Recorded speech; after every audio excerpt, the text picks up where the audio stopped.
Hey y'all, welcome back to my channel. Welcome back to the School for Therapy. Before I get into today's video, I just want to thank all of you for the love. What the heck? On my last video, over 1,000 views. Listen, I knew that was going to be a good video, but y'all blew my expectations out the park. So thank you so much for watching. Thank you for liking. Thank you for commenting. Thank you for subscribing. And I hear y'all loud and clear. You ain't gonna get no more background music in my videos, okay? I hear you. It's fair. But for today, I thought it would be fun to react to fictional TV therapists. I think so much of the way therapists are perceived in our society today is based off of how they are represented in the media, which is true for all kinds of different populations, right? So I thought it'd be fun to just react and maybe provide some insight into like, okay, this is how therapists typically show up, or like, this never happens. This is such a myth. This is so fake. Just so that when you guys are seeing therapists in the media or even thinking about seeing a therapist yourself, that you're able to recognize like, okay, what's normal, right? What's to be expected, and what's completely unrealistic and not true at all. So this is meant to be fun. It's meant to be light. Some of these TV therapists I have seen. Some of these movies or shows I have seen. Some of them I haven't seen in a minute. And I'll be watching it again for like the first time in a long time. Okay, so first up we have Shrinking. I actually can't remember the name of the therapist in this show, but I have seen Shrinking. I think it's quite hilarious. I couldn't find any individual clips of certain scenes that I thought would be funny to react to, but I did find the trailer. And so we're just gonna react to the trailer. Okay, let's get into it. On your mind today? Like, I want to change, but I'm not particularly open to make those changes. I'm trying. Every time I get rid of one I want to change, but I don't want to compulsion, change. another compulsion comes up. Are you yawning right now? Spoiler alert, I feel like I'm stuck. Right. How does that make you feel? Listen, I loathe the phrase, how does that make you feel? I hate it. And I feel like we have convinced everybody that the only thing you're gonna hear from a therapist is, how does that make you feel? How does that make you feel? How does that make you feel? Let me tell you something. A good therapist is not going to stop their question asking at how does that make you feel? And I do my best to never ask that question. I also noticed that he was falling asleep. It appeared like he was falling asleep in this clip. He is a mess. Y'all will see. He is an absolute mess. This is not normal for therapists. Jimmy, Liz! Hey! it's 3 in the morning. I'm sorry. What's in that bowl? Pretzels. The other bowl. Maybe some painkillers. Maybe? There's painkillers in there, yeah. I have to ask, is this you forever? I don't know.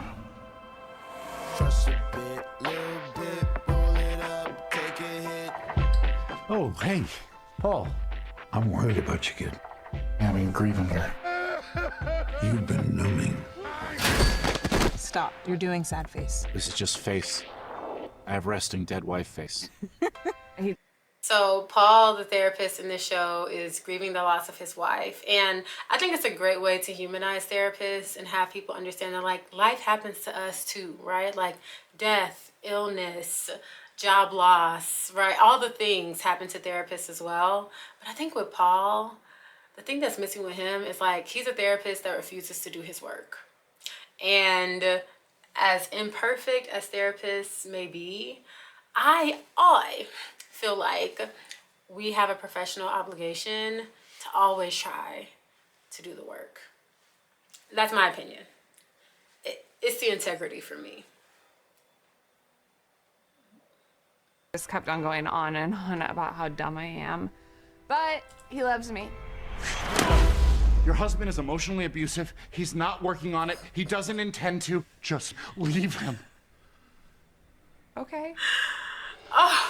Y'all, I cannot tell you how many times I have wanted to just beg a client to leave their partner. To just be able to say like, and I have had times with clients where I'm like, this is abuse. This is manipulative. This is not good, right? Like, people that love you don't do this. But there have been so many times I wanted to be like, break up with that. I think I can help people if I get my hands a little bit dirtier. Your mom wanted you to scatter her ashes, right? We know what they should do. Don't you ever want to just shake them? Well, we don't shake him. Yes. Take that back. Run, huh? Sounds so unethical. You're just gonna burn down your career and take me with you. Coin flip? Get out of here. Wait, this is my office. It took you longer than it should have. My patients are really thriving. This thing I'm doing is really working. I'm right behind you!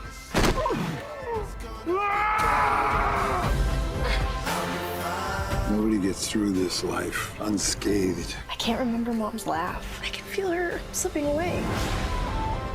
You're faced with a choice. Are you gonna let your grief drown you? Or are you gonna face it, come through the other side? It's nice to see you have your spark back.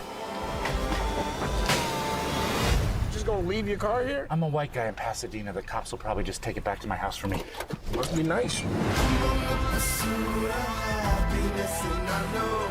Derek, how's it going? Just walking the dog I didn't want. My patient moved into her sister's house. Sounds like the day's off to a great start for both of us.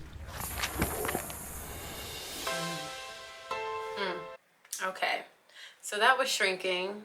It's a good show. It's really cute. I'd recommend it. But yeah, please do not think that the way he be acting in that show is normal for the rest of us, okay? As much as therapists go through their shit, there is a professional duty to like try to hold it together and to really hold space for our clients. Okay, next up we have Queen Dr. Flowers from Flatbush Misdemeanors. I have watched this show, I have seen this scene, but it's been a minute. And the woman who plays Dr. Flowers is just absolutely hilarious. I can't wait for y'all to see this. Kick his ass out. Kevin is different. We've been close since we were kids. He wanted to move to New York to pursue his art, and I wanted to help. There go Dan can't be alone. White superhero Captain Saber. Just being nice to an old friend. Well, I'm gonna make a note for you to consider, like why you are exclusively around black people. Now, the first word that comes to mind is fetishizer, and the second word is colonizer.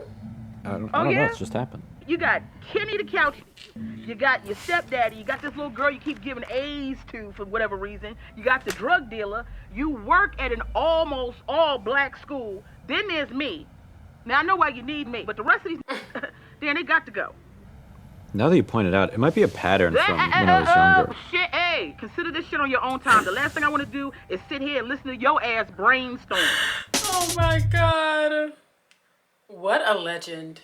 Truly. No, but seriously, Dan on Flatbush Misdemeanors, he did have some sort of white savior complex. She was not wrong about that at all. However, Dr. Flowers was mean. Not her knitting in the session.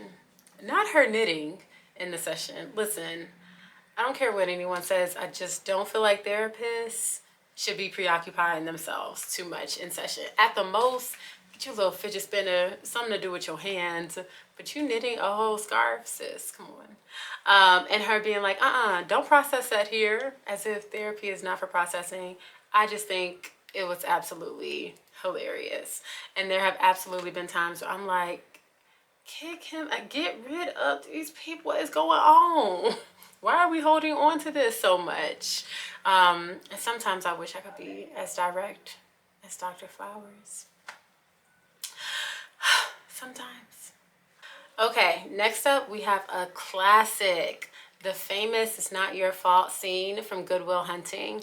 I can't figure out if Robin Williams' character was a therapist or a professor. I'm not sure. But he was for sure giving this man some therapy in this scene. So let's check it out. What is that? This is your file. I have to send it back to the judge for evaluation. Oh. Hey, you're not gonna fail me, are you? What's it say? Want to read it? Why? Have you had any experience with that? 20 years of counseling. Okay, so he is a counselor. Shit. Confirmed. I mean, have you had any experience with that? personally. Yeah, I have. I think it's interesting and cool that in that scene, Matt Damon's character asks him, like, essentially, have you been abused before? And instead of the therapist saying, it's not about me, right? Or we need to focus on you, like, you just answered the question. And I think that that's so important. I think that self-disclosure as a therapist is so important. I think it helps our clients feel seen and heard and understood and less alone. So I love that. All right, good. My father was an alcoholic. Mean fucking drunk. He'd come home hammered, looking to wail on somebody. So I'd provoke him so he wouldn't go after my mother and little brother.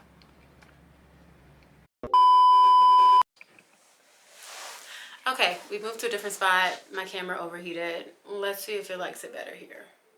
Rings. Yeah, he used to just put a wrench, a stick, and a belt on the table and just say choose. Well, I gotta go with the belt there, Vanna. I used to go with the wrench. Why the wrench? Because fuck him, that's why. Your foster father. Yeah. So, you know, what is it, like, Will has an attachment disorder? Is it all that stuff? Fear of abandonment? Is that why I broke up with Skylar? I didn't know you had. I did. You wanna talk about it? No. Hey, Will. I don't know a lot. You see this? All this shit.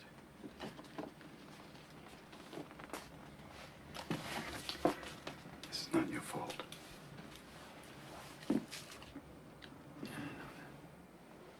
Look at me, son. It's not your fault. I know. It's not your fault. I know. No, you don't. It's not your fault. I know. It's not your fault. All right. It's not your fault. It's not your fault. Don't fuck with me. It's not your fault. Really quick, I love how Robin Williams' character didn't answer the question about, like, oh, do I have an adjustment disorder? Do I have abandonment issues? Is that what it is? Because it's so easy for people to feel pathologized. And instead what he did was, like, he put the file down, right? And was just like, human to human. I want you to know that this was not your fault. I love that. Great therapy. Don't fuck with me, all right? Don't fuck with me, Sean, not you. It's not your fault.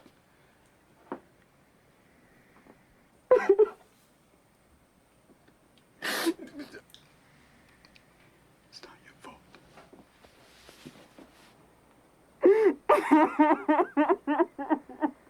Oh my God. Oh my God, I'm so sorry.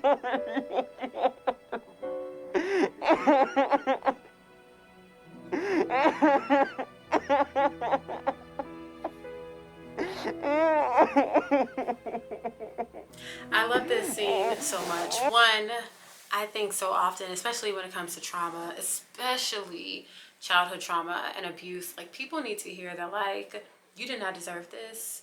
It was not your fault. Because children insert themselves in everything, you know, and they make certain behaviors, especially when it comes to parents, about them. And that can be worsened if the parent is saying that this is your fault. You caused this. You are the problem.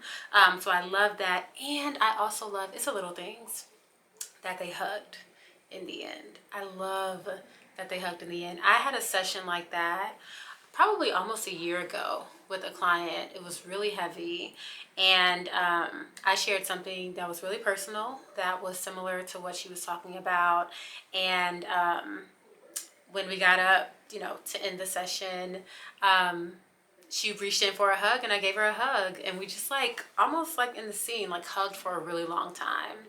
And I think I think it made all the difference for her. And as therapists, you're not really trained to emote in that way with the client, but child, our training, I'm about to make another video about that because I have feelings. I don't think that all of the ways that we were trained are really human, honestly, and it dehumanizes therapists. And so there are many rules that I break. Maybe I'll make a video about that. All the rules I break as a therapist, and hugging my clients is one of them. If I feel comfortable doing it and I know that it's coming from a sincere place and my client is looking for that, I'm going to give that to them. And it's nice for me too. I love hugs. So yeah, Goodwill Hunting. Listen, whichever therapist or psychiatrist or psychologist that was consulting with y'all on that movie, they did that. They did that. They earned every dime of that consultation. Okay, let's go to the next one. Okay, so the last clip is from The Sopranos. This is Tony's very first session with his therapist. My husband and I are watching The Sopranos now, which gave me the inspo to include this clip, but I actually forgot this scene, so I don't really know what's about to happen. Let's see.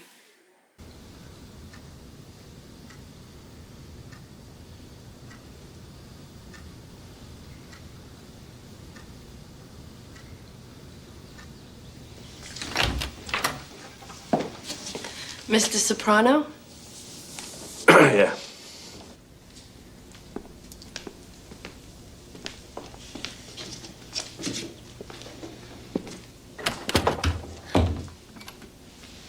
Have a seat.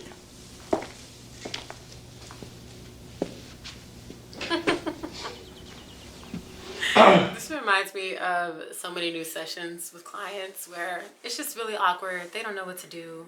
They don't know where to sit, right? They come in, they scope out your space, and they're really like trying to get a feel for you before y'all even have a conversation. I think that that's funny.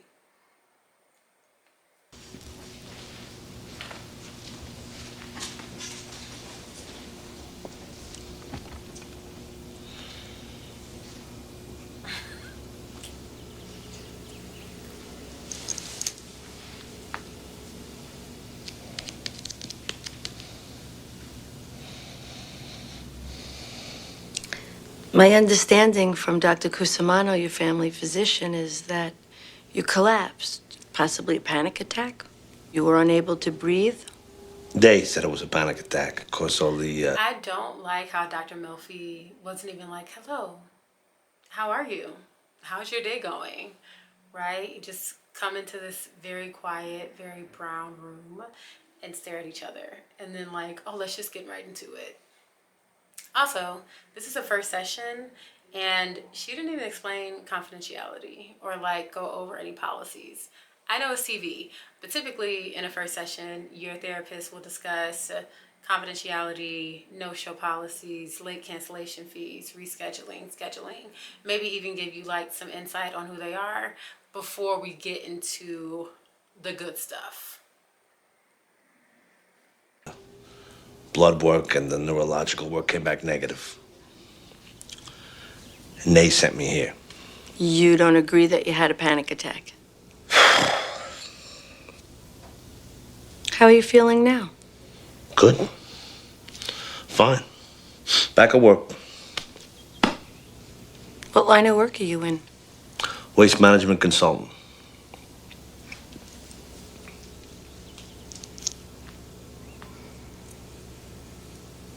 Look, it's impossible for me to talk to a psychiatrist.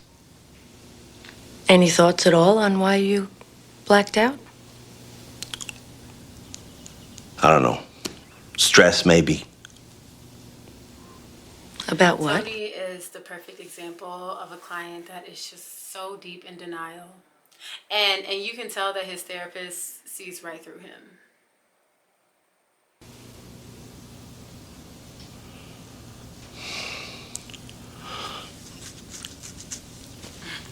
I don't know. I think Dr. Melfi's approach and her use of silence in the session with Tony is really interesting. Like her just like not saying anything and staring at him and waiting for him to say something.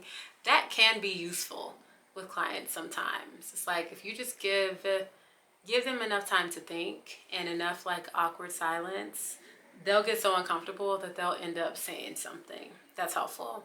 And that can be really useful with clients who are maybe a bit more withdrawn or tend to repress their emotions or in denial like Tony was. But I also think that Dr. Melfi's style of therapy is like literally what people are not looking for. And so I hope you guys know that there are therapists that bring life into their sessions and that have a genuine conversation with their clients, and that it doesn't always look like this.